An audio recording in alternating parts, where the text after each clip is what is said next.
Okay, quorum na. Kompleto na?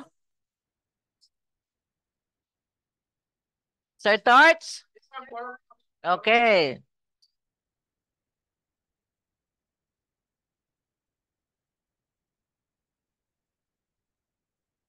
Okay, the 85th regular session of the 20th City Council is now called to order. Invocation by Honorable Councilor Maria Lourdes Gaani, followed by the singing of Lupang Hinirang, then the Cagayan de Oro March. Please rise. Uy! Tamo. May ngapon ka na atong tanan. In the name of the Father, the Son, and the Holy Spirit, amen. Heavenly Father, we gather here today in this council chamber to seek your wisdom, guidance, and strength. We thank you for the opportunity to serve our beloved city of Cagayan de Oro and its people. As we begin this session, we ask for your blessing upon each council member and all who are present. Grant us clarity of mind, integrity of heart, and unity of purpose. Help us to make decisions that are just, compassionate, and beneficial to all our constituents. Lord, we especially ask for your protection and healing over our city. Guide our efforts to improve public health and ensure the well-being of our community. May we be instruments of your peace and love in all that we do.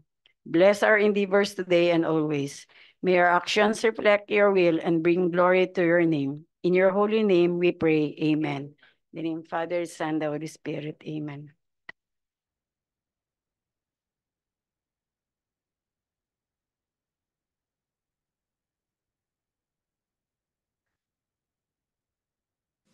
Mga kababayan, ang pambansang awit ng Pilipinas. Kayang magiliw, helas ng sinakanan, alam ng puso, sa dikit mo'y buhay. Lupang hinirang, tuyag ka ng magiting, sa mandulupin, di ka pasisingil, sa nagagang tutok sa simoy at sa langit mong pagaw, ay hinagang tulad, awit sa pagkayang minamahal, ang isang ng matawad mo'y tagumpay na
Please be seated. Mr. Secretary, please do the roll call. Honorable City Vice Mayor Jocelyn B. Rodriguez, Presiding Officer. For the First District Councilors, Honorable Agapito Roberto G. Swan, Honorable Roger G. Abaday, Honorable J.R. Pascual, Honorable Amy Rose P. Moreno, Honorable Romeo B. Calizo, Honorable George is Goking, Honorable Josepe P.S. Abu Jr., Honorable Malvern A. Esparcia. For the Second District Councilors, Honorable Ibuna Yasini B. Imano, Honorable Maria Lourdes Isgaani, Honorable Joylene Mercedes El Balaba, Honorable James K. Judith II, Honorable Ayan Mark Cunacaya, Honorable Edgar S. Cabanlas, Honorable Christian Rostico M. Achas, Honorable Suzette G. Magtahas Daba. For the ex-officio members, Honorable Yan Lam S. Lim, Liga ng mga Barangay President, Honorable Kenneth Jan D. Sakala, City Escape Federation President, and Honorable Dato Roberto P. Cabaring, IPMR. There is quorum, Madam Presiding Officer. Quorum is hereby certified. Good afternoon, ladies and gentlemen. Good afternoon. Welcome home. Our councilors who just arrived from Tapok, US, and who are still on jet lag. Anyway, welcome home. Our friends from media who are here, our guests who are here today, and of course, those who are our fellow Cagayanos are watching us right now. Maayong hapon sa tanan. So, Majority Floor Leader, Councilor Attorney Edgar Cabanlas, you have the floor. Thank you very much and good afternoon, Madam Chair, our Vice Mayor, Ibot Rodriguez, members of the City Council, guests that we have in the gallery, friends from the media, people of Cagayan de Oro, may hapon sa tanan. Thank you, Madam Chair, for the welcome How's your trip? statement. Jitlag pa gyud. But people from our Cagayan de Oro who are now residing and making their own prosperous lives in the United States, we're looking for you during that diba meeting and or gathering or tapok, and we would like to express our gratitude for the very warm welcome and reception that was accorded to the delegation of the city government. We were treated like very special guests, and for that, if they are watching us in their respective social media platforms, we would like to express our gratitude. Yeah. And our thanks for their hospitality. Yeah, thank you very much for the most of them are Californians, right? Residing in California. But some were from Hawaii, Canada, New York. From New York, and they were just there. They were there just to be together, like simple Filipino tradition and culture of getting together if there's time, exchanging, memories, kanang mga istorya, mamagina. So thank you. We would like to express our thanks to them. Okay, thank you very much. Our organizers in Tapok also. We will be again, I think, invited in the next after 2 years from now for another Tapok, and I hope that everybody can be there. Yes. And thank you also for representing the city and those councilors who were there to attend the Tapok, no? So thank you also. Sige. Now we proceed, Madam Chair. May I move to dispense the reading of the minutes of the previous two sessions? Previous regular session on June 10, 2024, and special session on June 13, 2024, and considering the furnishing copies hereof as reading itself. And a second?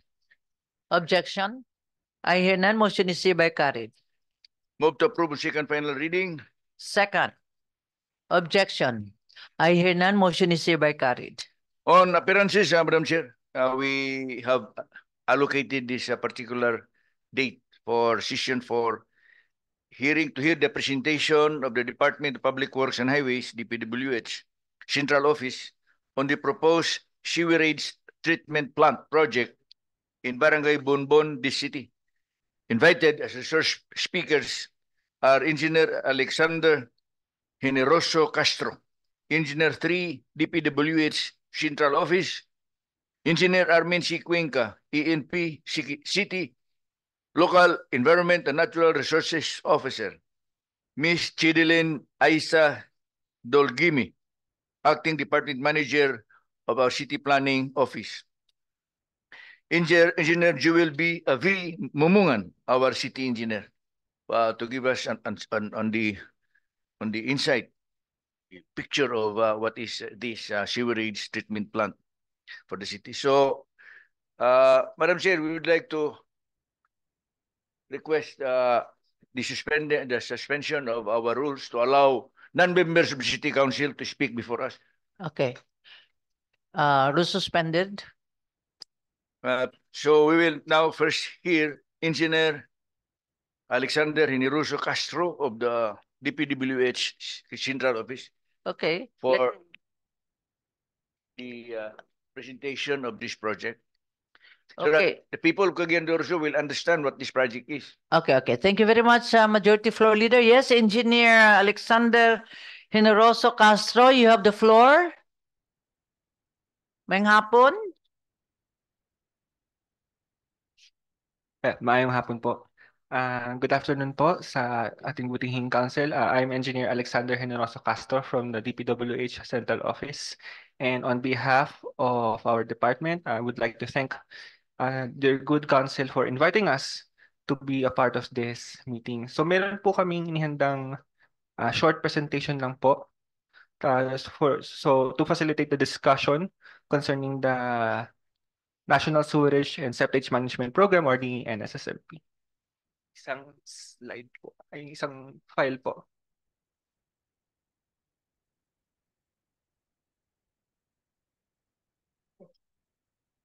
Yung isa pong file, sir. May different.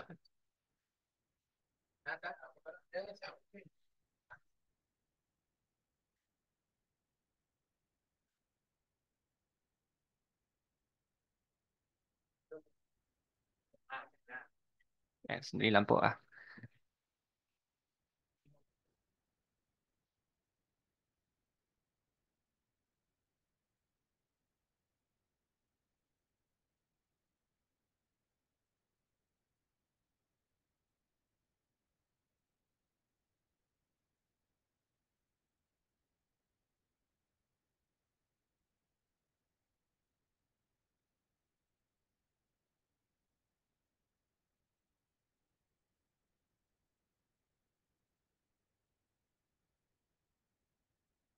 For a moment lang po. Inaano lang po yung presentation. NSSMP CDO po yung file name. Yan po.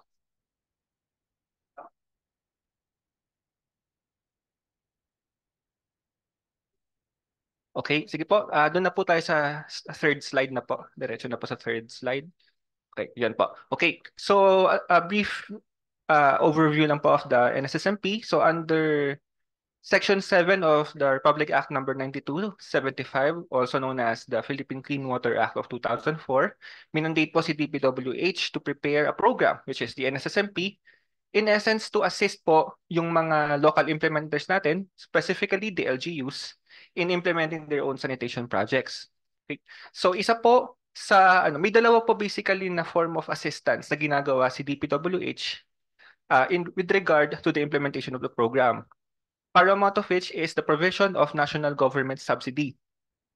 So through NEDA Board Resolution number 3 series of 2012, nabuo po yung original na guidelines for the provision of subsidy. So as you can see in the screen, the subsidy at the time was equivalent to 40% of the total project cost and exclusive lang po for sewerage projects. So kung halimbawa si LGU ay gusto mag-implement ng septage project, hindi po pwede masama sa subsidy. And yung target beneficiaries at the time were the 17 highly urbanized cities or HUCs outside Metro Manila. Ngayon po, simula nung nabuo itong guidelines na ito, DPWH received only 4 applications. And of those 4, isa lang po yung qualified, which is Zamboanga City. For this reason, DPWH proposed amendments to the program. And what you can see po dun sa right side of the table, yun na po yung ating current guidelines for the provision of NSSMP subsidy. So as you can see, the subsidy was increased from 40 to 50% at pwede na po ang septage projects. And yung yung coverage for the beneficiaries was also expanded to include non-HUCs and first-class municipalities. So next slide, please. Now, in order for the LGUs of the qualified beneficiaries to avail of the subsidy, ang pwede po nilang gawin is to send a formal application to DPWH addressed to our secretary. And so basically may formal application and then meron pong mga attached documents na kailangang isubmit. So ito pong mga documentary requirements na ito yung magsisilbi na proof that the LGU is yung pinopropose na project ni LGU for implementation is indeed viable and pwedeng ma-accomplish at as soon as possible time. Okay, so there are about 9 to 10 requirements, but I just want to focus dun sa first 2 documentary requirements na nakikita sa screen. First is the local ordinance and the FS or the feasibility study. So importante po yung ordinance na requirement because this is what would serve as the legal basis for the local implementer or the LGU to charge environmental fees for the operation and maintenance of the proposed sewage treatment plant or STP. Yung environmental fee po yung magsisilbing funding source for the operation and maintenance. So kaya po, isa sa mga nire-require namin na isubmit ng LGU is a copy of the local ordinance for sanitation. Second is the feasibility study or FS. So itong document mo na ito, as we all know, basically demonstrates the economic, financial, and technical viability of the proposed project. So kung may FS, basically sinasabi nito na yung proposed project ni LGU is pwedeng gawin. Financially viable siya, economically viable, and technically viable. Okay? Sige, next slide, please. Sige po. Hindi ko na po i-discuss yung ibang documents since we are short for time. But suffice it to say na for an LGU to avail of the subsidy, ito po mga documents na ito, particularly the local ordinance for sanitation and the FS, is kailangan pong may attach doon sa mismong application. Okay, next slide po. So just a brief discussion on the process flow chart. So as I've said, should the LGU wish to apply for the subsidy, mag-submit lang ng formal application along with the attached documents. And DPWH will review the application. If everything goes well, usually the review can last from about 1 to 2 months. Ngayon po, minsan kasi due to various factors, may mga comments or may mga documents na hindi nasasubmit na hindi na isasama sa application. So pag halimbawa may nakita po yung office namin na mga deficiencies or mga lacking documents, ipapaalam namin immediately sa LGU so that they may be able to comply. Once all documents have been submitted and are in order, we now push for the application, for the approval of the application. And basically, ang mangyayari po from the central office, we will download the subsidy to the regional office in charge of the LGU applying. So in the case of Cagayan de Oro, we will download the funds to the Region 10 office of DPWH, and from there, the regional director of the Region 10 office will enter into a memorandum of agreement with the mayor of CDO to formalize the download of funds. So ito pong memorandum of agreement na ito shall be approved by the DPWH secretary. So yung main signatories po are the mayor and the regional director of the DPWH regional office. And from there, once na download na yung funds and the implementation has commenced, our office would conduct monitoring to ensure that the funds are being utilized for its intended purpose. Next slide, please. So far, ito po yung mga applications na na-receive namin. in the entirety of our implementation of the program.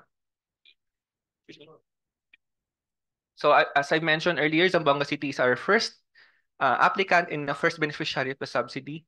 So na-download na po yung pondo sa kanila and they are undergoing procurement for the contractor who will implement the project. Na-download na rin po namin yung pondo sa Cotabato and a memorandum of agreement is already in place. So we are now awaiting the commencement of their project implementation. We also have applications from Tacurong City and Bacnotan, and currently they are under review. Next slide, please. Now, as I've mentioned, mayroong hesitation on the part of the LGUs to apply for the subsidy. At isa po sa mga nakita namin na reasons for this hesitation is the limited technical and financial capabilities of the LGUs, not just in project implementation, but also in the preparation of the feasibility study. So for this reason, DPWH allocated budget for the procurement of consulting services for the preparation of FS. So next slide, please. So yun po yung pangalawang assistance na pinaprovide ni DPWH through the NSSMP. Now, depending on the budget allocated, we usually provide 1 to 2 we identify 1 to 2 beneficiaries for the FS.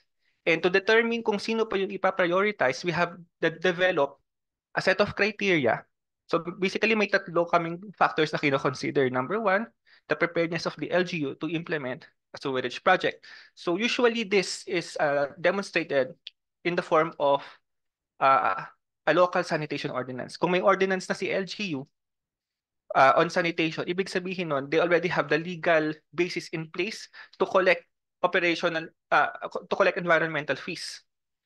And for this reason, masasabi natin na kung may ordinance sa LGU, ibig sabihin they are ready, they are prepared for the implementation of such projects. Second is willingness of the LGU to undertake the same. Usually this comes in the form of an LGU submitting to our office a letter of intent expressing their interest in applying for or in implementing their own sanitation projects. And number 3, urgency of implementing such a project in the location.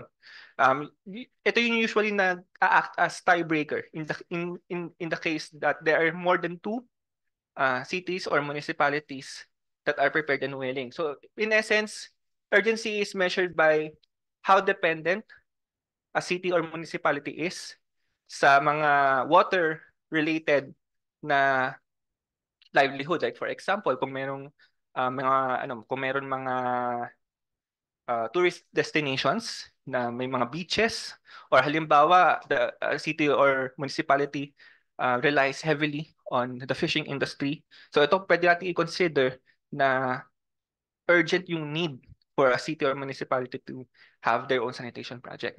Okay, next slide please. So far ito po yung mga nabigyan namin, mga naging beneficiaries po ng ating FS. And as you can see, noong 2016, we have already, Cagayan de Oro is one of our beneficiaries for the FS. So yung yung budget po nito was for 2016 and the study was completed noong 2018. So in the next slide, yes po. Ito po yung mga naging results nung FS for 2018. Now, it should be noted that the information that I'm about to share is from a study in 2018. So there is a need to update this information since 6 years has already passed. Okay.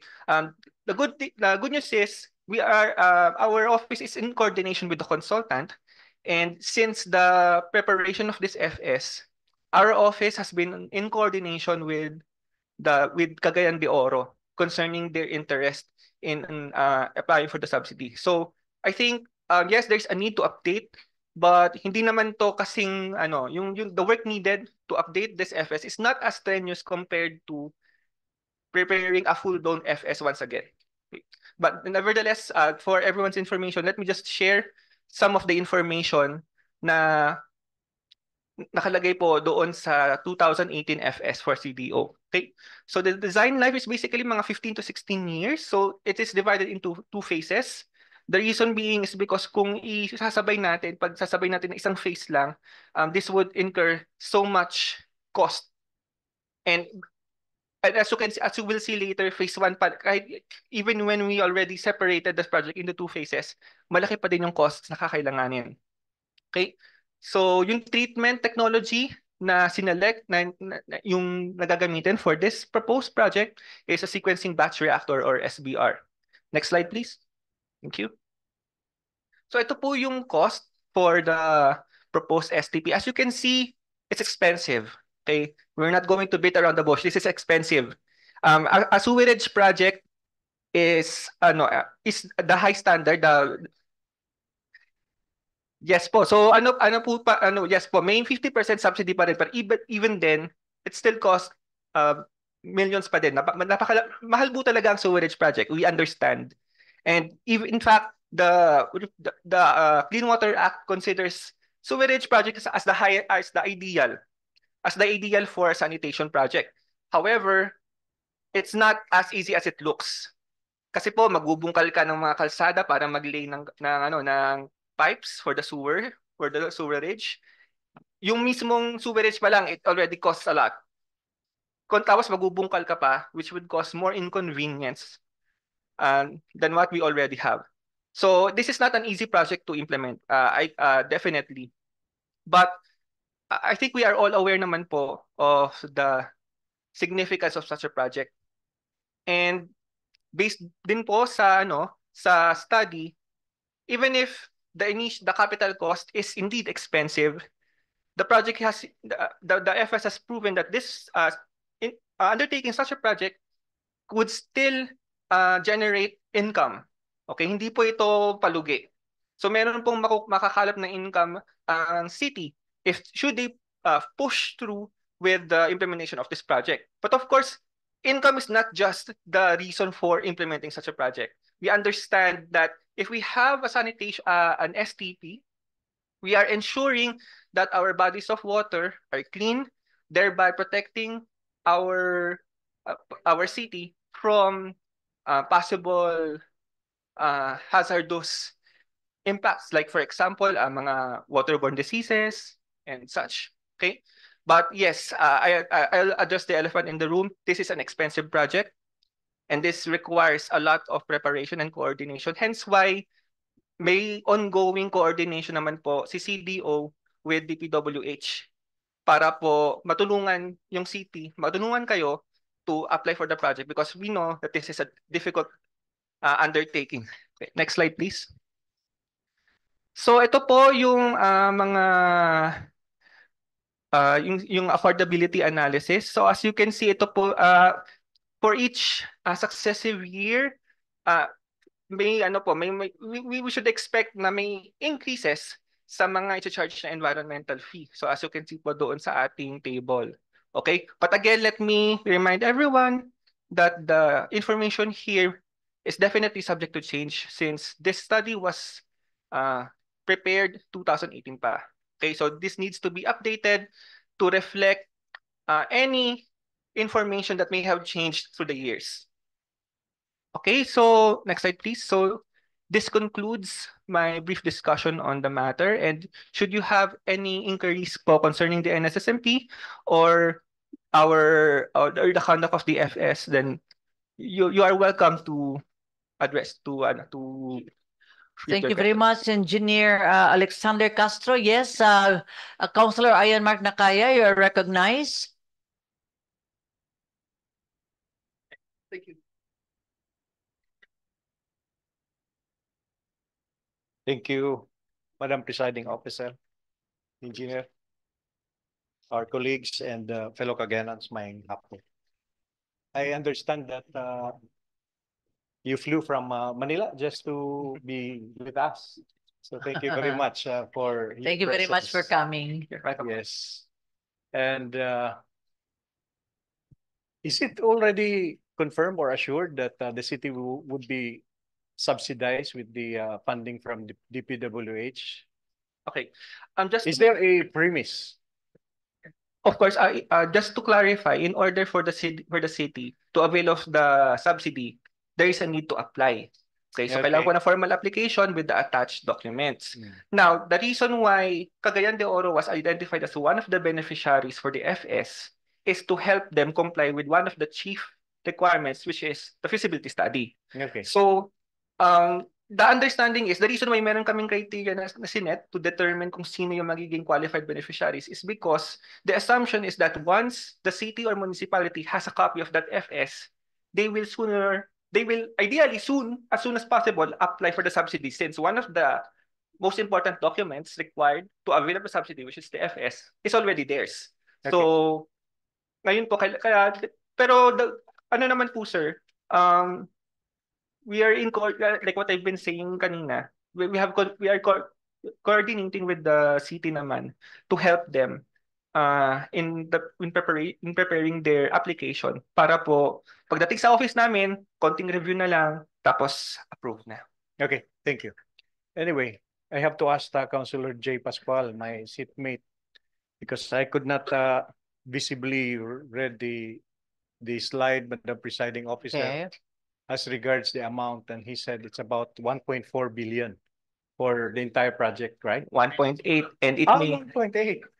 Higher. and that's for only phase 1 And that is only phase 1. and if Kulang yung mong isulti, and Jay. if it doesn't make things any better kasi this is 2018 ba? 2018 Yes. Kasi di information. sa So niya this may be klaro. subject to change pa. Dili na ako klaro. Di po niya klaro. Anyway, Ni Jay. the second question is how much subsidy or in percentage would the DPWH or central office would give to the local government unit? 50% pa. 50%. So the first phase, 1.8, that's 900 million for us. Which agency? Is it the central, your agency would first finance the initial undertakings or the local government unit? So regarding so this is okay, ilan pa. So Just first for clarity, so that we can see the entire Yeah, okay. picture. So once na ma-approve yung application, okay, the central office will download the fund. No, we are already Yeah. assured. We are already assured by your presence that you will approve Yes. the project for Cagayan de Oro. So let's go to the phase Okay. So implementation. as I've said, the regional office will enter into a memorandum of agreement with the city to discuss the details of the partnership. So how would they formally download the fund? Is the fund downloaded wholesale, or is it downloaded in So in other words, batches? it would be the discretion of the implementing Yes. agency. And Which fund yes. will be utilized first for the initial Yes. implementation. So once the funds have been downloaded from the central office to the regional office, then the details of the partnership would now depend on the parties involved in the memorandum of agreement, which is the city and the regional office. Okay, I can see now. Meaning we have the city has a counterpart. Yes, yes. I can. As usual. Yeah. We can now clearly see the entire project operation. But as to the details, you have mentioned that there would be sewers or canals that would, of course, connect to this STP, right? And the designated area is Barangay Bunbon. And when you say that all the sewers will be connected to this area, I don't know if you know Barangay Bunbon. If you are from this place, that is District 2, you have to pass through a river, the main river of Cagayan de Oro. And I understand, I do not know if the regulation would stand still, that such undertaking would not be feasible if you will pass through certain river or waterways, which is, of course, would entail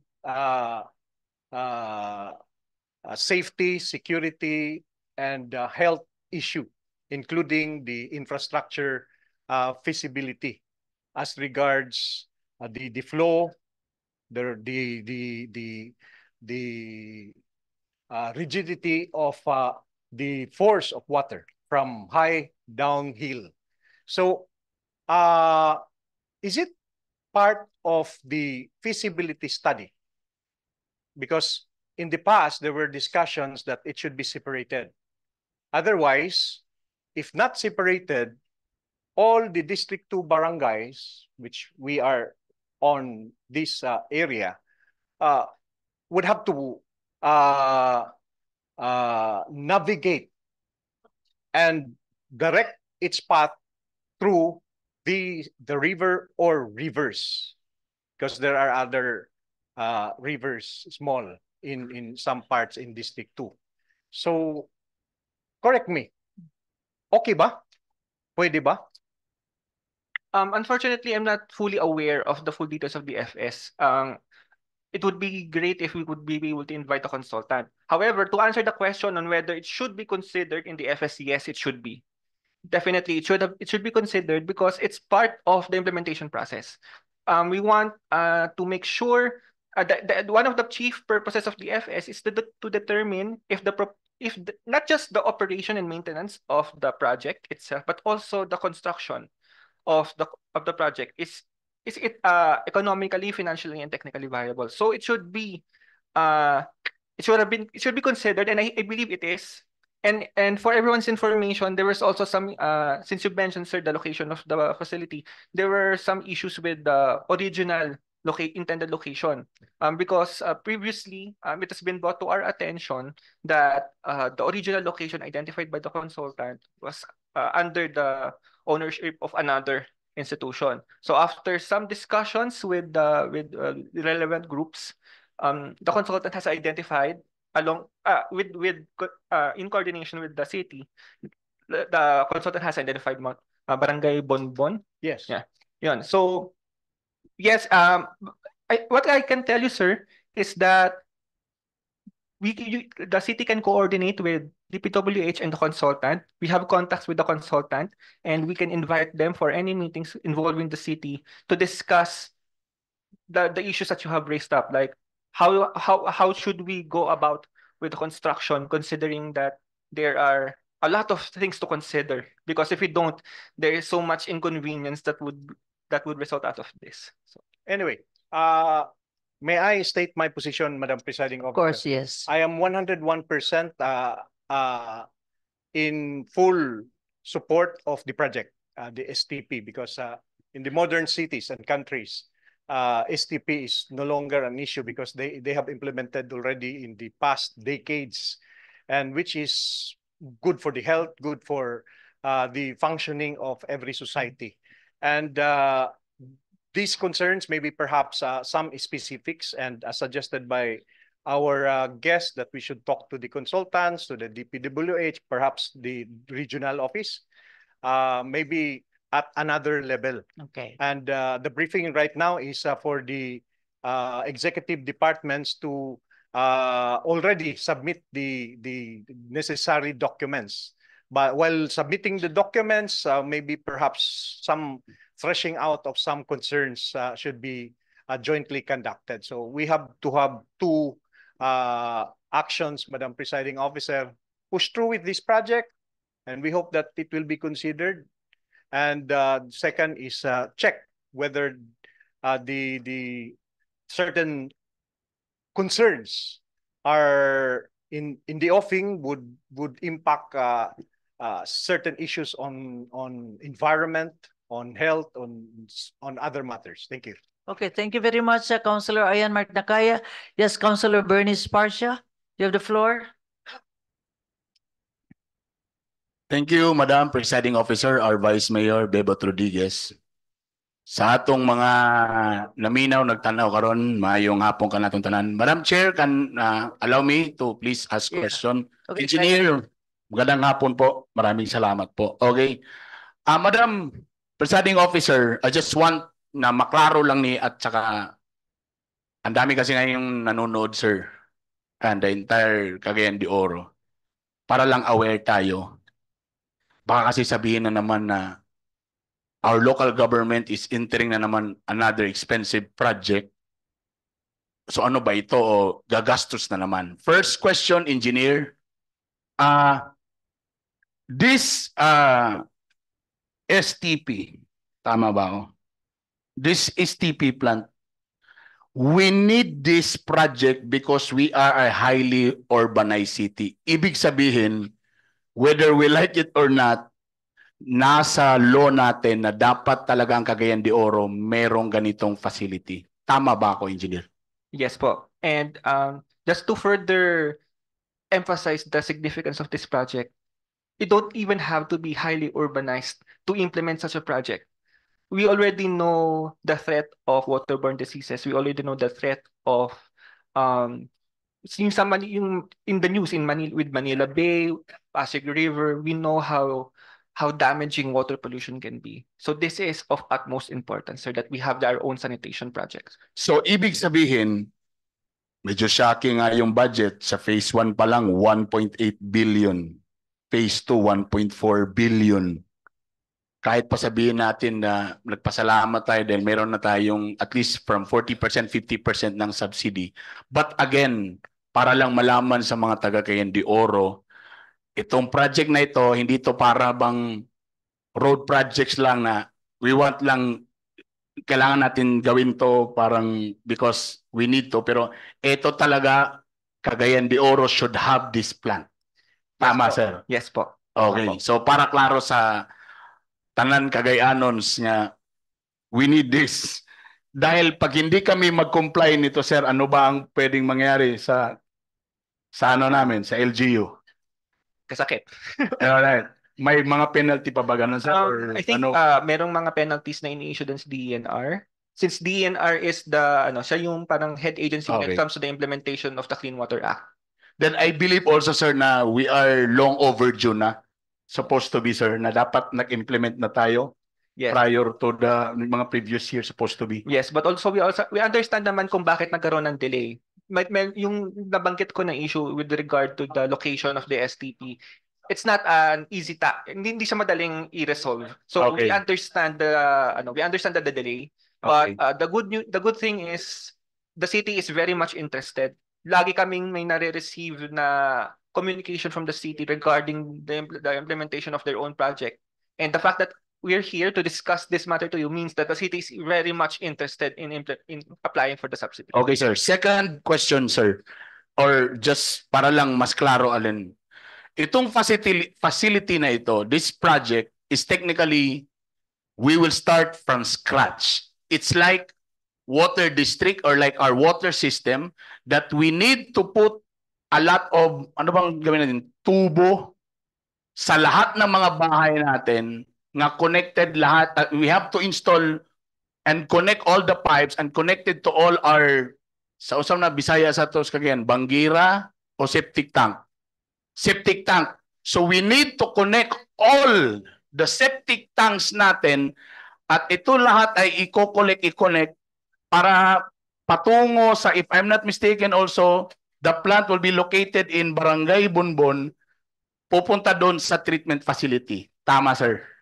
Yes po. So now, kung sino yung mga cities or yung mga localities involved would depend on the plan prepared by the consultant. So per phase yun. So hindi pwede kasi na isang bagsakan na i-connect mo lahat yung buong city kasi mas mahal yun. Mas Okay. expensive yun. That's why the project is separated into phases. So hindi mo na ibibigla yung buong city. So I believe the consultant has a plan in place on sino yung uunahin na cities. Tapos yung mga localities na nakalagay doon sa plano yun for phase 1, sila muna yung i-connect doon sa igagawing sa proposed project, and then sa phase 2 may panibago naman na number of localities na i-connect doon sa STP. Okay, so that's why we will be expecting that meron talagang mga excavation ulit sa lahat ng mga bahay natin.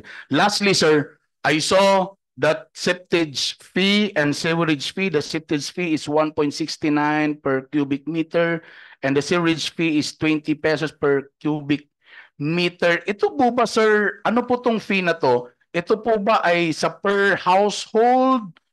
Or tapos ang magbabayad nito, ito ba'y dagdag na charge na naman to those residents?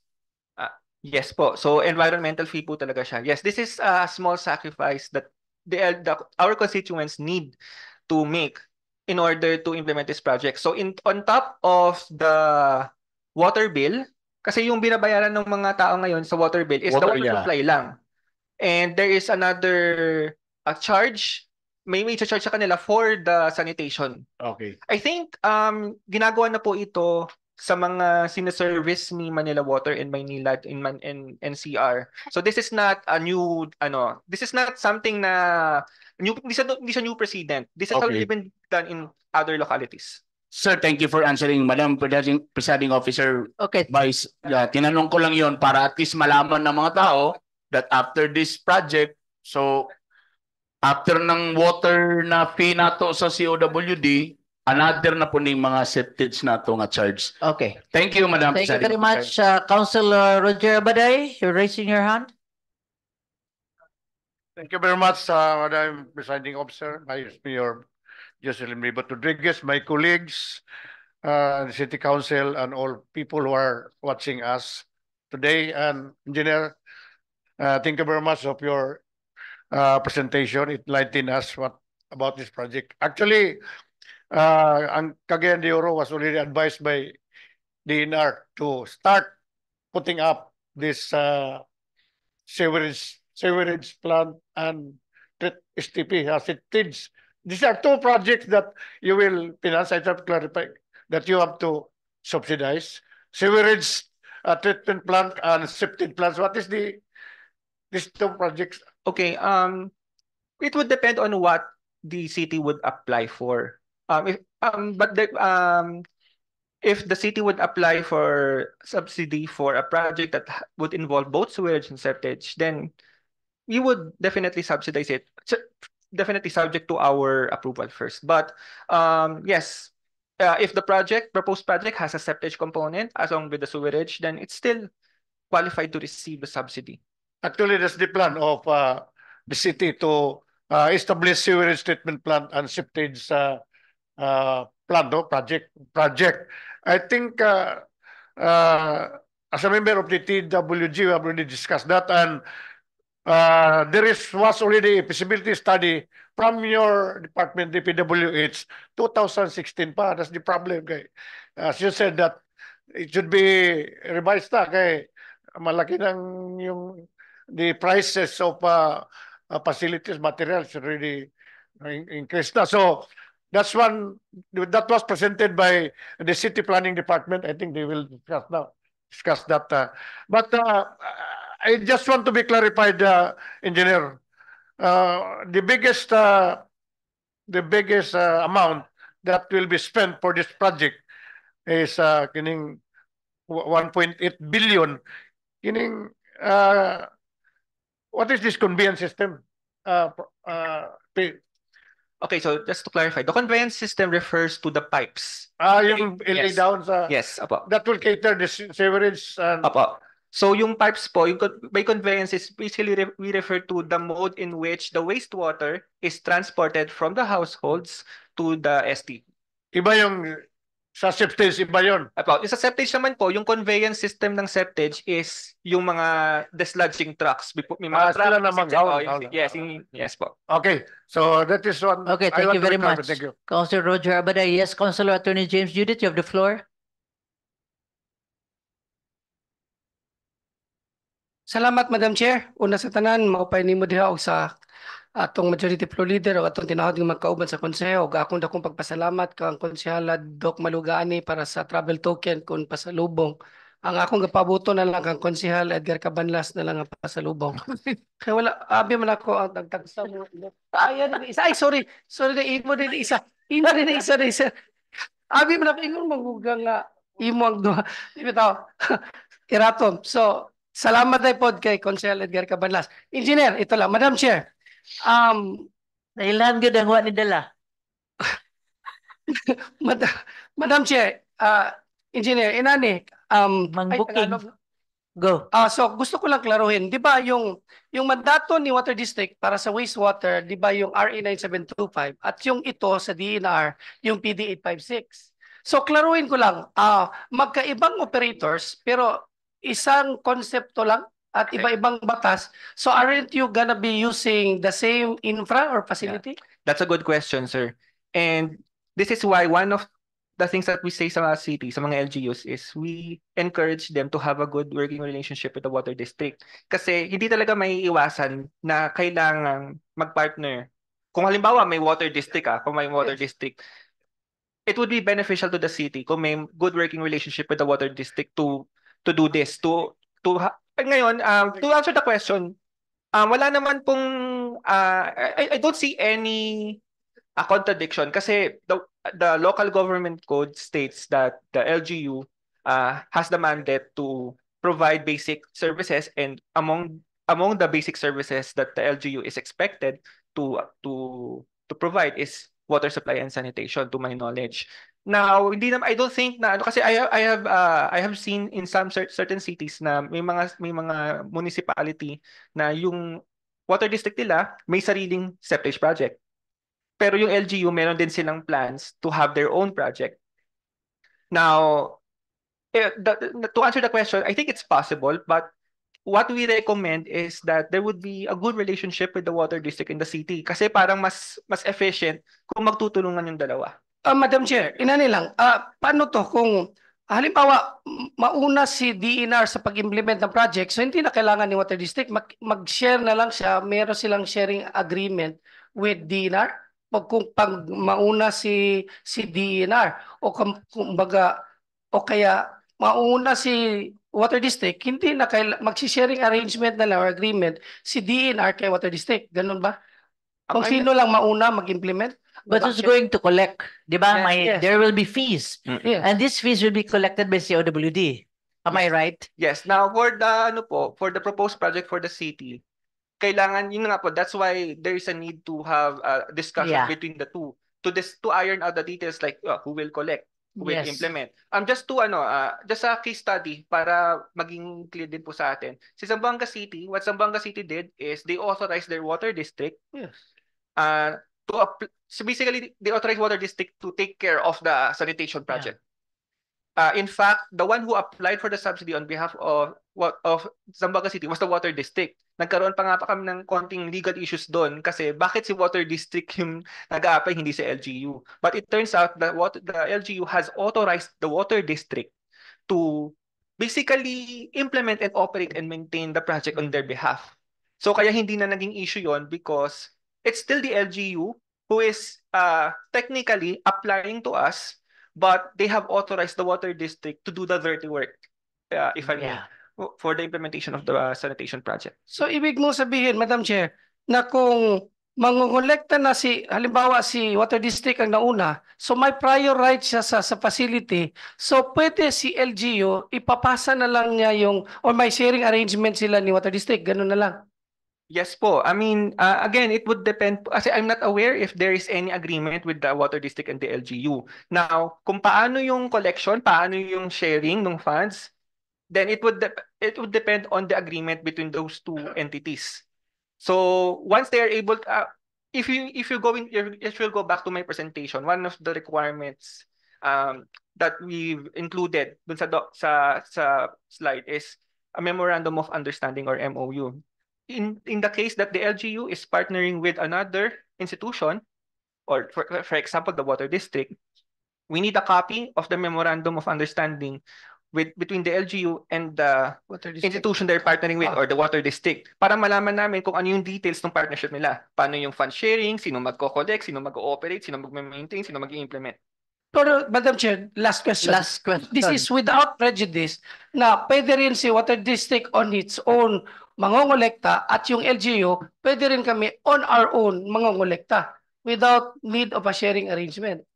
You know what, the principle behind that, because COWD will be the one collecting because they will be maintaining the sewerage and the treatment. Of course, it involves water. Yes. So that is precisely. In fact, if I'm not mistaken, prior years, there's already a study for that, the treatment, di ba? But that was not presented, I guess, during that time. So I have a little bit of idea of that. And hopefully that will be understood when the time comes nga mahinahinay na ni Kaplastada. And I presume that during this treatment, that entire city will be given the chance na diretso din matreat. It's by zone. Yes, yes, Madam. Yes. Yes, ma'am. So it would Yes. depend po dun sa facing. Yeah, sa Sa facing. yes. Yeah. So it's not one-time thing. So we'll discuss that when the time comes. No further questions, Your Honor. Thank you very much. Yes, somebody is raising his hands. Councilor Romeo Calizo, you have the floor. Thank you very much, Madam Chair. Can I ask Of course. just 2 questions to the good engineer? We understand the importance of the treatment plant engineer because it has positive effect to our health. Medyo naging apprehensive lang ako sa mga figures kasi now we are paying currently a little over 21 pesos per cubic meter sa aming pangangailangan sa tubig. Now, if I look at the figures, now I'm paying about at the subdivision, I'm paying about 1,800 pesos a month for water consumption. Ano kaya ang magiging babayaran ko kung pati natong babayaran sa water treatment plant? Ayun po. So based po doon sa information na meron tayo, so by year 1, so the septic fee is ayun po. So 16 point ano po, so 1.69 pesos per cubic meter, the sewage fee is 20 pesos per cubic meter. Yeah. So syempre yung per cubic meter basically dependent siya doon sa konsumo ng tubig. So of course, the more water you consume means that the more water you waste. So kaya mas malaki yung mas malaking konsumo mo ng tubig, mas malaki yung kino-contribute mo na wastewater, therefore mas malaki dapat yung babayarin mo na environmental fee. So yes, we understand, sir. There's no way to sugarcoat things. This is expensive. Yeah. This is very, very expensive. Yeah. But if I may, yes, it's expensive, but if the city is willing to do this will generate income. Hindi to palugi. In fact, the income generated is enough to further expand the facility, to upgrade the facility to a better technology, or to include more city or more localities, more areas. So this is not hindi lang to pahirap sa mga tao. So this is an income generating project for sure. So you mean I'm just a little worried about the affordability of the treatment plant. Now, indeed, if let's say you're paying 1,000 a month at the rate of about 22 pesos per cubic meter, about 45. You're paying about 45 cubic meters. So how do you compute that? The payment of, let's say, you're consuming 45 cubic meters a month. So as shown po dun sa table, sir. So if the sewage fee, for example, is 20 pesos per cubic meter. So basically 20 pesos times the 45. Yes, the water you're consuming. Parang dodoblihin mo lang yung babayaran ng yes, so basically yung binabayaran mo na monthly on top of the water bill is also the environmental fee, the septage fee and the sewerage fee. Okay.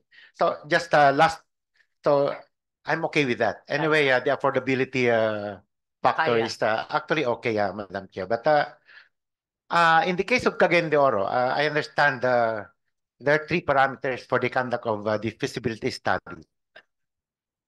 Urgency, maybe we can categorize the situation that's urgent. Yes. Because it's a fast-growing, highly urbanized city. Second is the willingness, of course. Our people are willing to have a healthy water, and of course, if you say sewerage and septages, it's still related to cleanliness in the environment. Now, how about the third one? Preparedness, sir. The preparedness of the local government unit. Do you think, as you rate us, are we prepared for the feasibility study?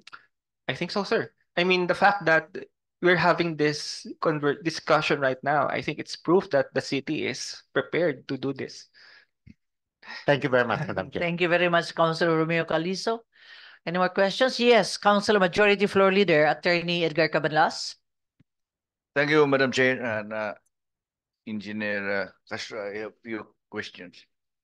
Yeah, I can just imagine the chaos and the traffic and everything if we will be excavating again. Yeah. Connecting all houses, industries, factories to this to a 1 point pipe going to Bunbun. Can you imagine that? Water district cannot even sustain their work there because of limited resources. Now, is it required that all houses should be connected, and will this require the homeowners to again prepare their pipes for connection to the main line of these sewerage and septage tanks? Okay. To answer the question, Attorney Claro, we have to clarify this because people does not know. So many of us do not know. What do you mean by septage? What do you mean by sewerage? Can you describe all these activities? Okay, sir. Sir, to answer the question, we need to know two things first. First is, what are the provisions of the local sanitation ordinance that the city has drafted? So, nakalagay ba doon, meron bang provision doon sa ordinance na yon na nagsasabi na dapat lahat ng barangay ay mag-connect dito? Second, ano yung agreement ni city and water district? Kasi, to my knowledge, the consultant, when the consultant prepared this study, they basically counted the households that are connected to the water district. So supposedly, if let's assume for a minute that there is an agreement in place between the city and the water district. So if there's an agreement, then it goes without saying that yung mga sinaservice ni water district would be serviced by this proposed sanitation project. So big sabihin po, yung mga sinaservice ng water district, magbabayad din ng environmental fee. But again, what would govern is the sanitation ordinance, the local sanitation ordinance. If the local sanitation ordinance has a provision that requires the constituents to connect to this proposed project, then yes, all must connect to this project. Okay.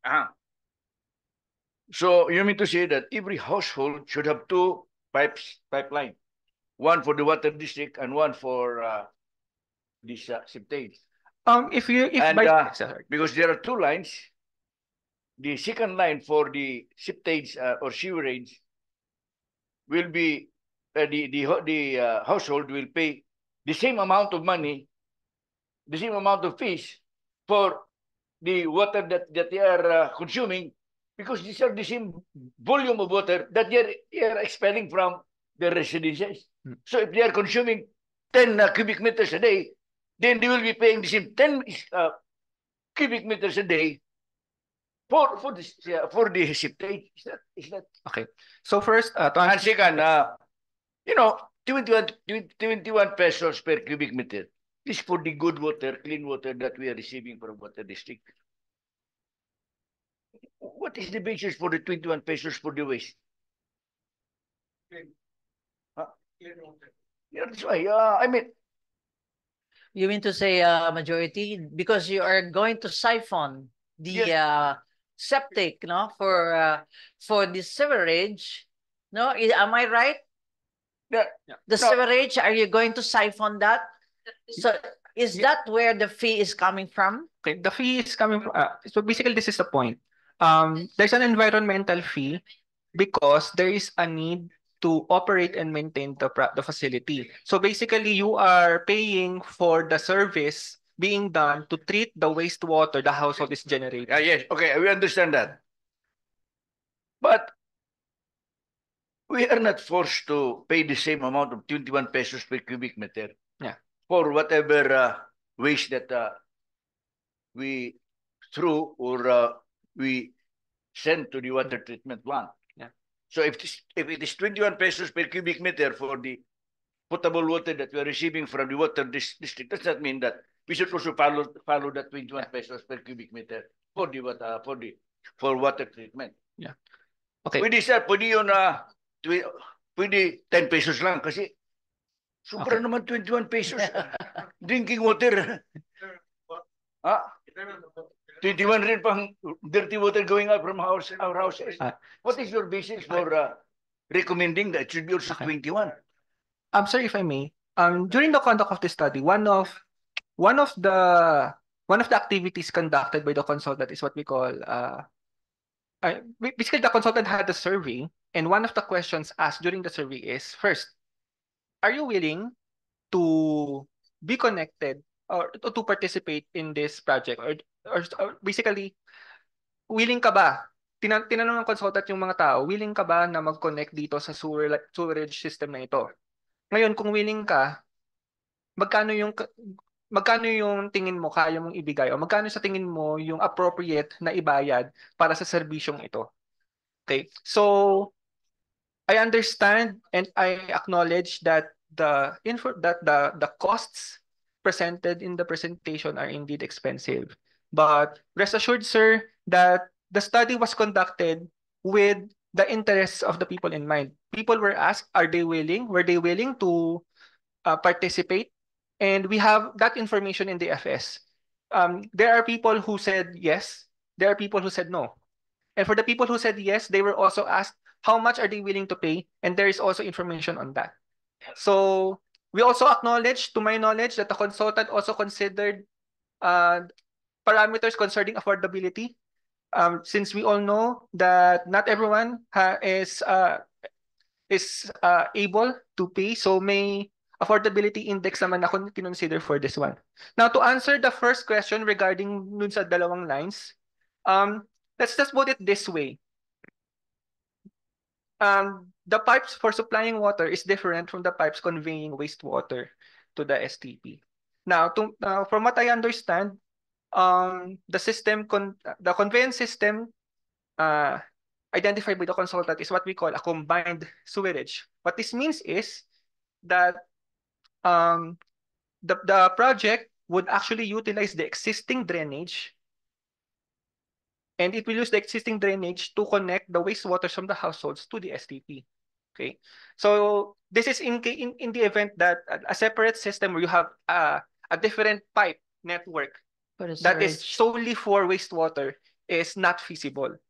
Okay, so in the event that the city would opt for a combined sewerage system, then it's not as extensive compared dun sa separate system. Kasi sa separate system, maraming pipes ka talagang bibilhin kasi magbubungkal ka talaga, gagawa ka ng bagong pipe system na ang sole purpose lang talaga is mag-convey ng wastewater from the households to the STP. For the combined sewage naman, gagawa ka lang ng mga pipes and possible siguro pumps to connect the households to the existing drainage, and the existing drainage would have to be retrofitted to ensure that it can carry out the purposes of conveying the wastewater and at the same time be what it is initially, a drainage system.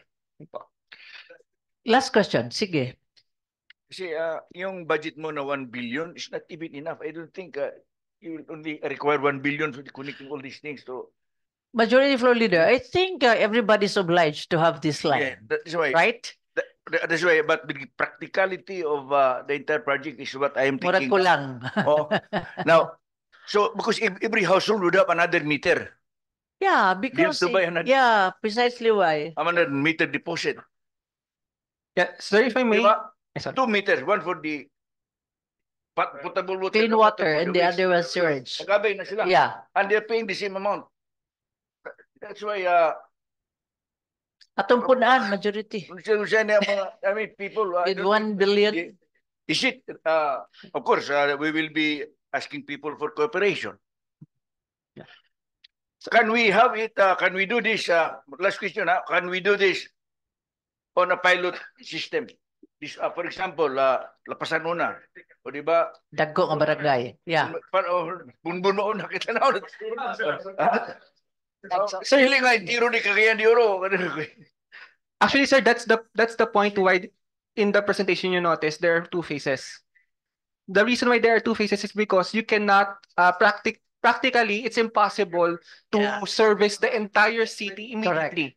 That's why the project is divided into phases. Yeah. That you would have to start with a few with a smaller area, and then the next phase include a little more, and then once you have generated enough income, you may once again expand it to include more until you come to a point that you have covered the entire city. So this is not something that this is a long-term project. This is not something that can be solved in just 10 to 15 years. This takes a lot of time. And by the time you finish the last phase, you will again repeat and renew now. This is the first one that you install because, change the put mo mga piping. But anyway, Madam Chair, that is my last question. We have other resource speakers we would like to hear also. Okay. Thank you very much, Majority Floor Leader. Yes, we have other resource persons who are here. Yes, Majority. Thank you very much, Engineer Castro. Thank you very much. Thank you very much. To give us also additional information, we have invited Engineer Armin C. Cuenca, our CLENRO. Na ba?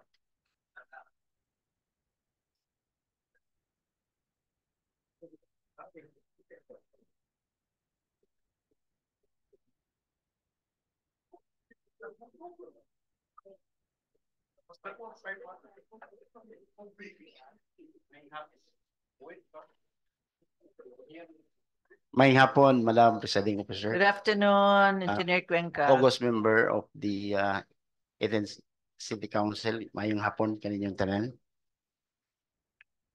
Dunay siguro kung gipatiwas lang siguro tanan presentation, mas ma-appreciate na to kay magbalik-balik atong pangutangan karon. Yeah.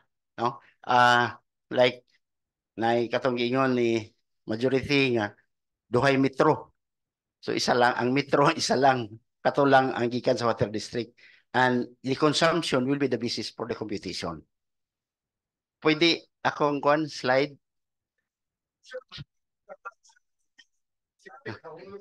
Ang basis sa computation is your consumption. So how about the fee that you are collecting the sewerage? The fee is naa sa gahom sa City Council. Okay. Ganyan mo sewerage ba yan?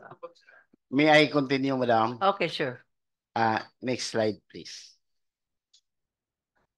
So, kini siya is the compliance yun sa giingon kanina ni Kagawad Bernie, nga dili ni siya pareha sa uban nga projects nga ganahan lang ta. But this is in compliance sa SDG target 6.3 that by 2030 ma-improve ang atong water quality by reducing the pollution, eliminating dumping, and minimizing the release of hazardous chemicals and materials. So, whether we like it or not, mo-comply kita sa SDG. Next slide, please. So, itong yung ganyan, Republic Act 9275, the Clean Water Act. And Cagayan de Oro is one of the area for the water quality management area. Kanang naipula, no? That's Cagayan de Oro. I think in Mindanao, Cagayan and Taguluan, o in Region 10, kana lang sila ang water quality management area. Next.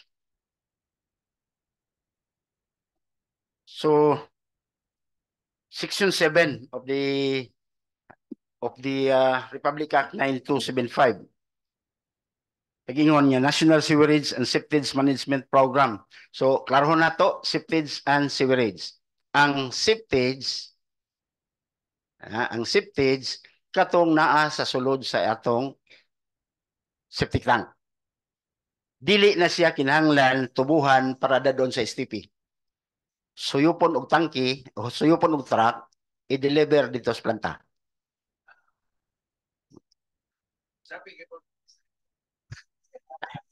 Second, Apil pa ang Puso Negro? depende on niya sa implementation, Madam Chair. Depende no sa Sa inyo. implementation. Yeah, Ah, okay. No. Karon gibsang asa ilabay. Oh, bisag asa. But muna ang nalikayan kay makita na tuon niya kung unsa ang kahimtang sa tubig sa Cagayan de Oro. Ang sewerage katong atong mga hinugasan, mga mugawas sa atong lababo, muadto sa kanal, muadto sa suba, muadto sa dagat, mo nang mga tolta kay hugaw. So dapat siya mabutang nga dili makaadto sa dagat o sa suba, mo paingon siya dito sa planta aron paggawas niya limpyo na as class A water. No? So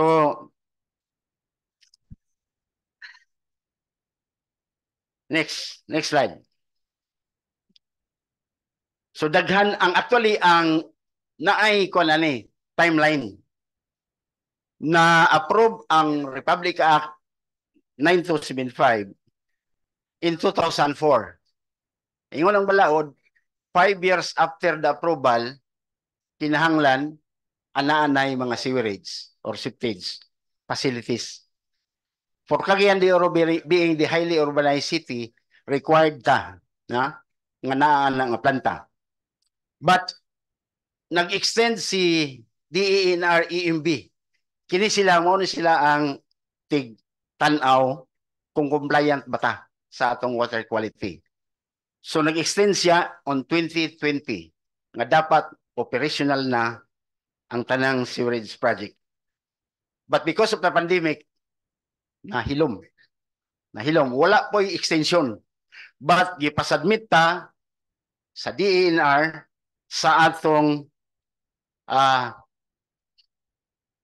water quality management 10-year plan nga makita diha kung ang Cagayan de Oro nga ilang gi-approve nga makita diha kanus-an nato sugdan ang mga project. Next slide. Makita ba, klaro ba? Ang atong problema sa atong kasubaan. Example, New Bridge boundary of Baraopol. Yan, Bulwa.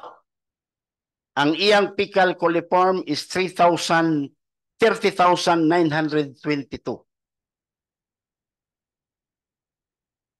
Taas, 30,000.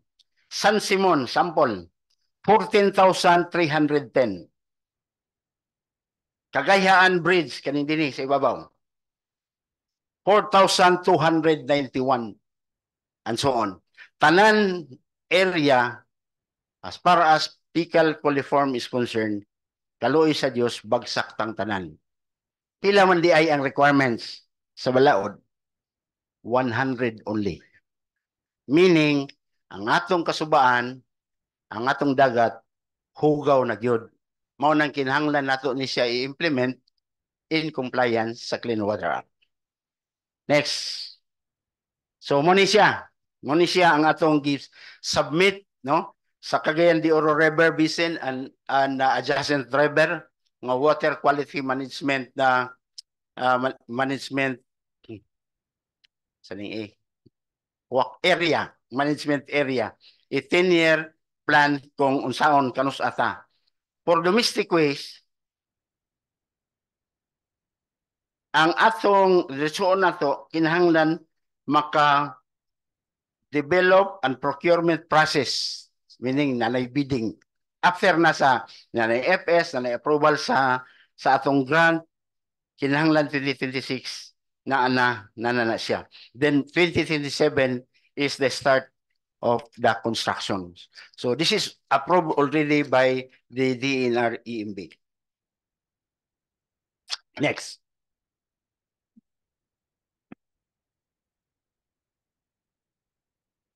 Sige. Feasibility study.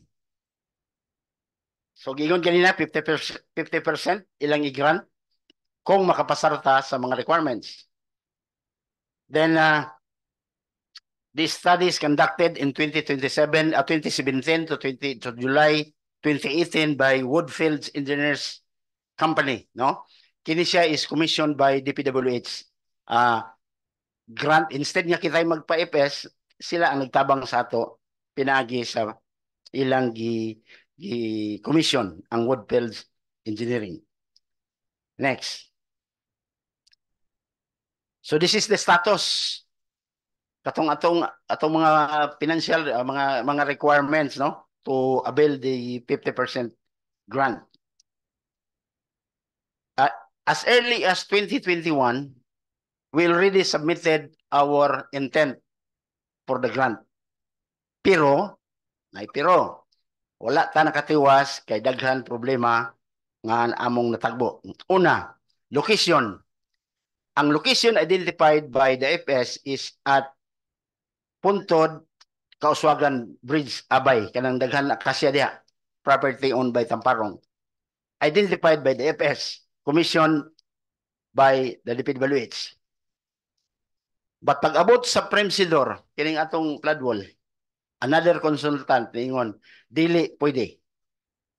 Muto ningon ko nga, sa pag-itinod ninyo, ingon mo pwede, karon ingon mo di pwede. So ang advice sa central office is to look for another area. So may na lang nakakita ta ubos sa bunbon. Kaya dili pwede ang sewerage ibutang nimo sa taas. Kaya unsaon pagtungas sa tubig. So ang elevation niya dapat paubos yun. Paubos yun. So sunod is doon ay problema sa economic and financial analysis sa FS. Wala siya ni pasar sa RDC, sa Regional Development Council. Kay requirements man ang endorsement sa RDC para sa atong application. So dugay nga discussion unya di na makontak si Woodfields kay human naman ang project expired na muna. But nabayran na pod. But ang among gihimo is amo gyud ning giadtuan ako personally I go to the central office.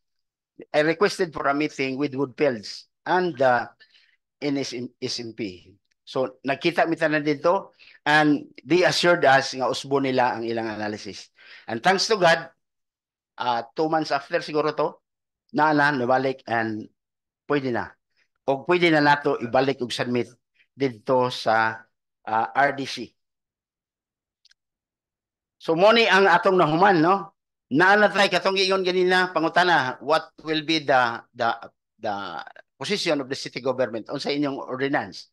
Naana tayo ordinance approved in 2020 and then naana po tayo LSSP adopted by the City Council through resolution number 14019 in 2021.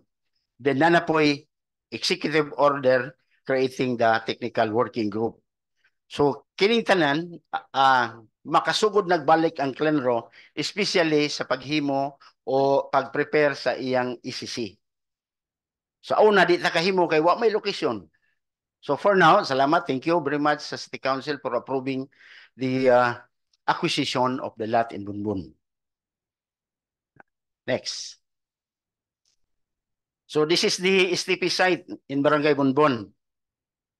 Actually ang ordinance is for STP and fish landing, as you can recall. But based on our discussion sa Mancom namo, dili usugot ang OBO, CPDO nga ibutang ang fish landing.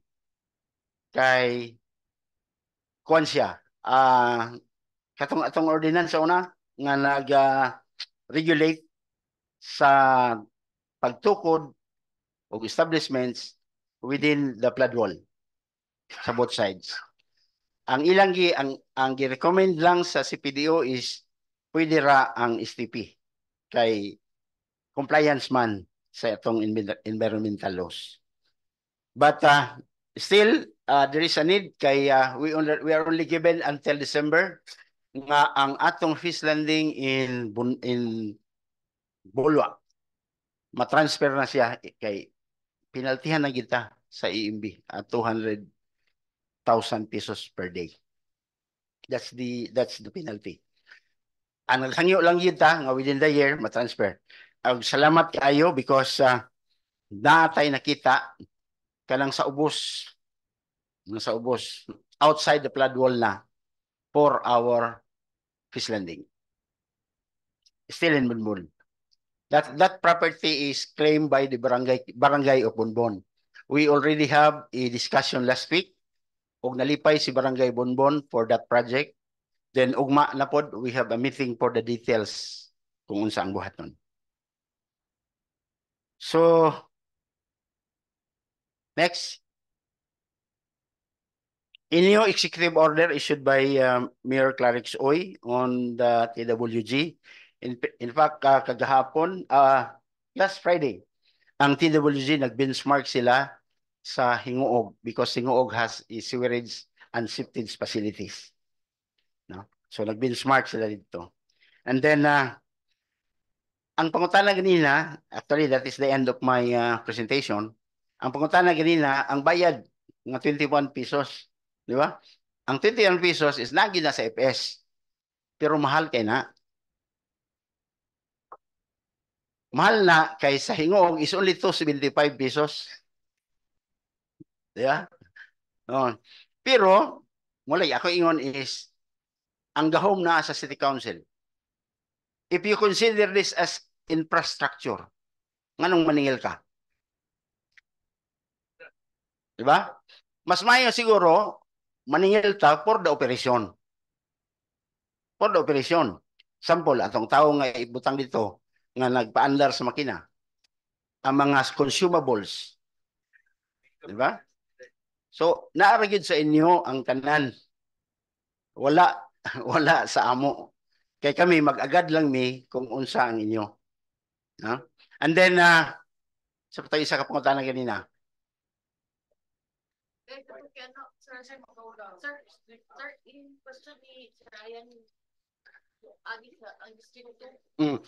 Base sa FS, muagi siya tanan sa tulay. Sa iyang FS, diya ang tubo. Dili sa tubig. Sa ibabaw. Sa ibabaw. Dili, sa ibabaw sa tubig.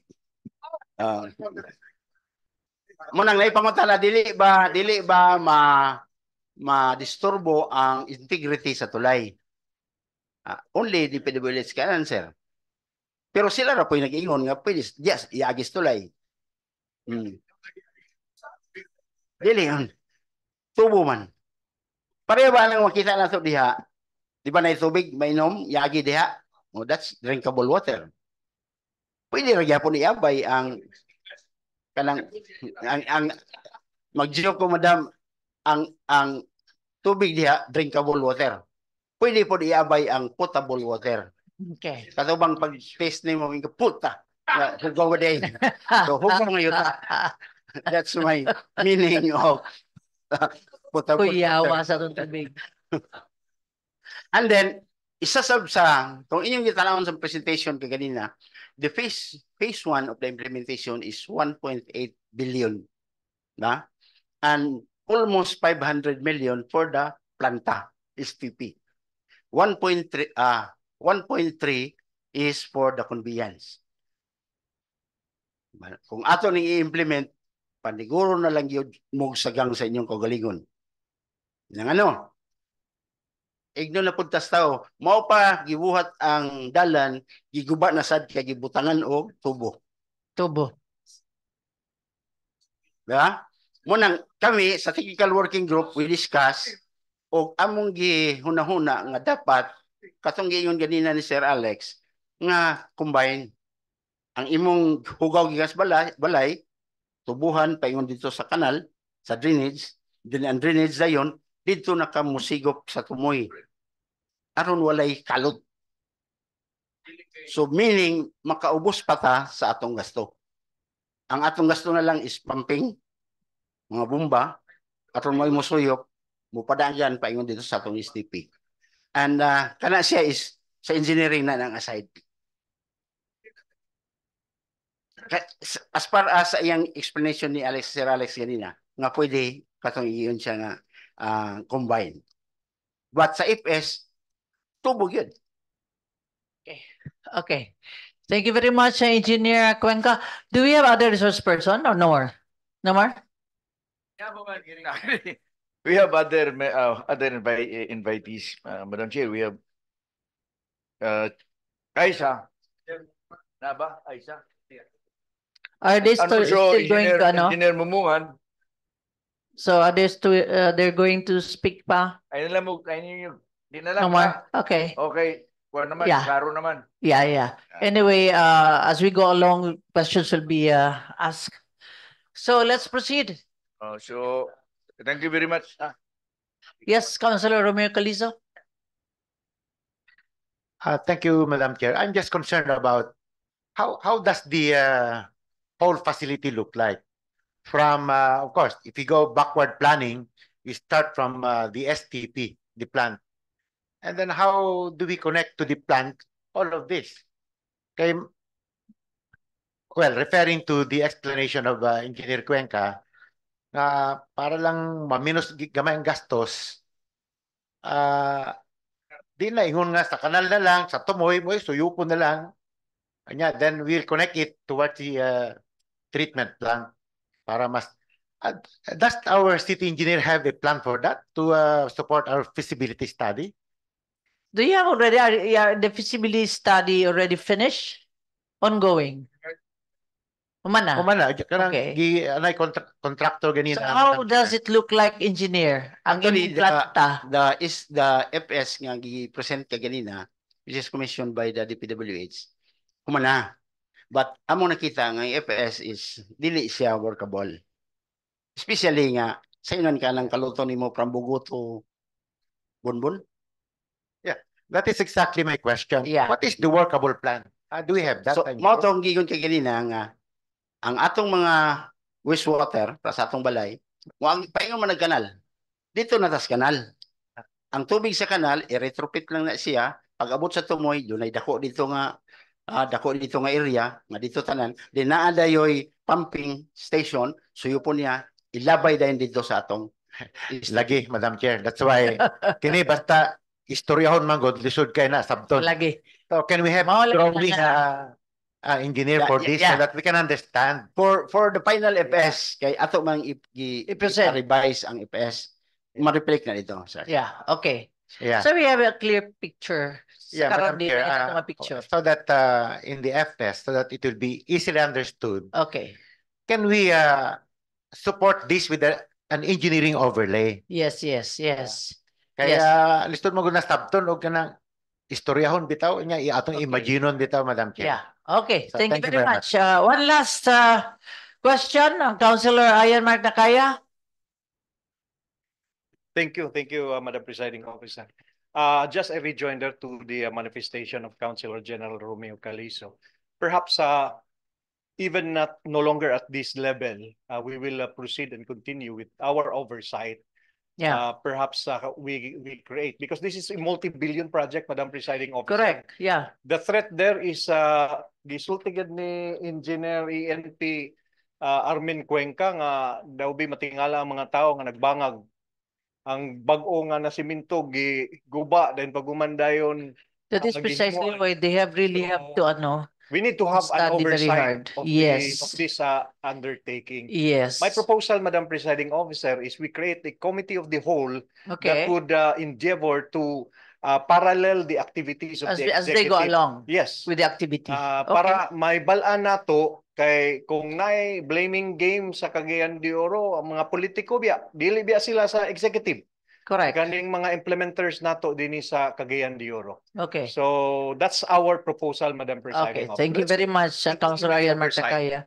So Majority Floor Leader, this motion. So are we going to resume? Resume muna? Or is that already included now? We will when we resume. Okay. Yeah. We will just include that in our other matters. Okay. Session resume. So we go to the business. Thank you very much Thank you very much, Engineer Cuenca, and of course, Engineer Castro. Thank you very much. And also for coming, Aisa and Joel. As Ma'am Aisa and Sir Joel, okay. Now, let's go to the business of the day, Madam Chair. Okay. Proposed resolution number Ikot Turks, 1 to 3. Omnibus. For omnibus approval, items 1 to 3.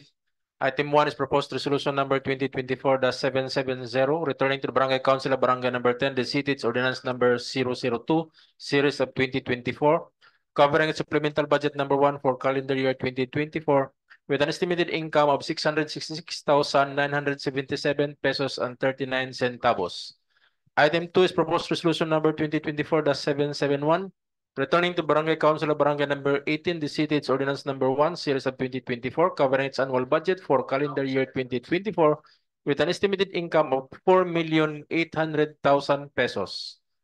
Item 3 is proposed resolution number 2024-772, returning to the Barangay Council of Barangay Bayabas, the city, its ordinance number 10, series of 2024, covering its annual budget for calendar year 2024 with an estimated income of 17,242,537 pesos, with the information that said ordinances are operative in their entirety. May I request Councilor Sakala be recognized? Absent. Yan, nanangid siya, nanangid yan. Na klase. Another member of the committee, Councilor Maria Lourdes Gani. I thought the younger SK version is ano. Councilor Lourdes Gaani. Another vice chairman. Yeah. Move for the approval of proposed resolution number 2024-770 and proposed resolution number 2024-771 and proposed resolution number 2024-772. Any second? Objection? I hear none. Motion is hereby carried. Move to approve second final reading. Second. Objection? I hear none. Motion is hereby carried. Item 4, proposed resolution ordinance number 2024-502, appropriating the sum of 93,322 pesos from the item non-office general public services terminal leave benefits, monetization of earned leave credits, earmarked for Mr. Rogelio Gumana, Administrative Aid 2 of the Office of the Sangguniang Panglungsod, Office of the City Secretary, in the 2024 annual budget to be made available for the payment of the terminal leave pay of Ms. Sherilyn Labial Uy, former local legislative staff, Officer 1 of said office, who retired from public service effective December 7, 2023. May I request Councilor Calizo, Romeo Calizo. Councilor Romeo Calizo, you're recognized.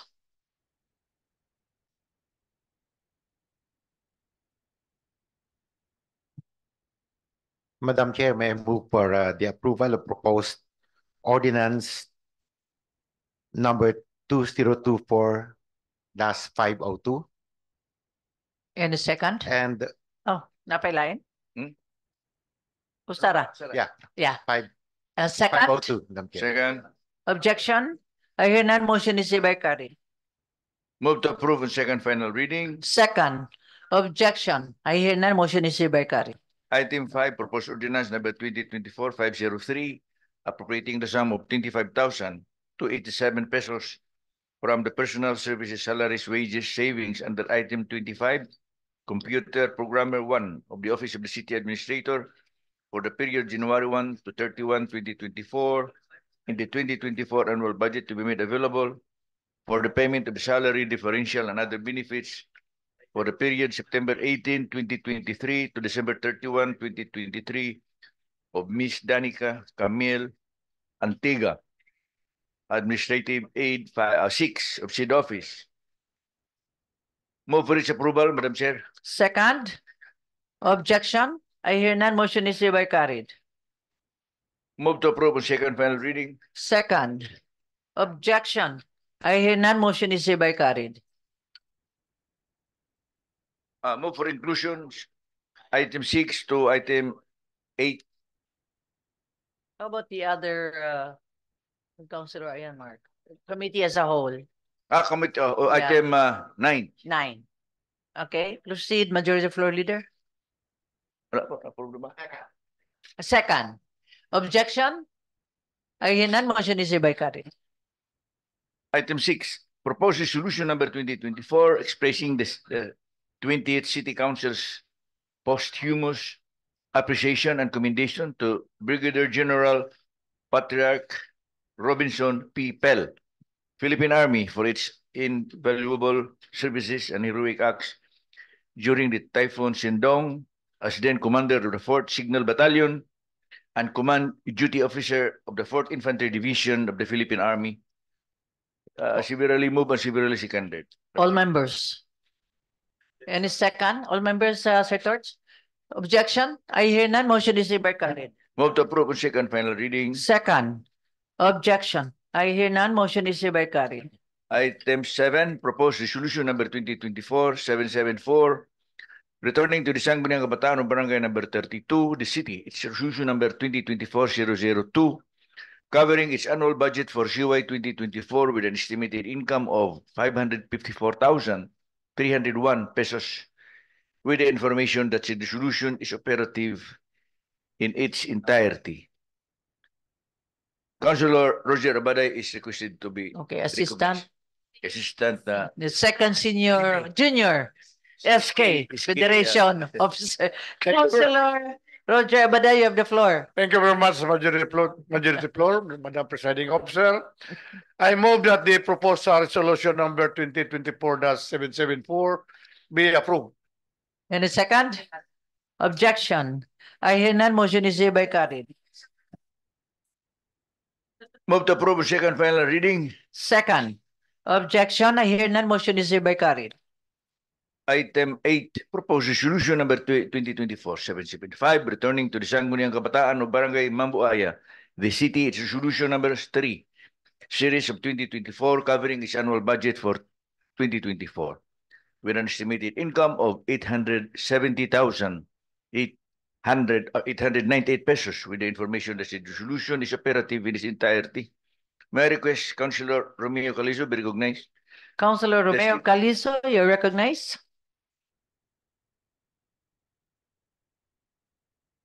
Thank you very much, Madam Chair. May move for the approval of proposed resolution number 2024-775. Second. Objection? I hear none. Motion is hereby carried. Move to approve second final reading. Second. Objection? I hear none. Motion is hereby carried. Item number 9, proposed resolution 2024-776, constituting the City Council as Committee of the Whole to undertake parallel study on the proposed septage treatment plant to be chaired by Blanc in Barangay Bonbon, the city, subject to styling. May I request Councilor Nakaya be recognized?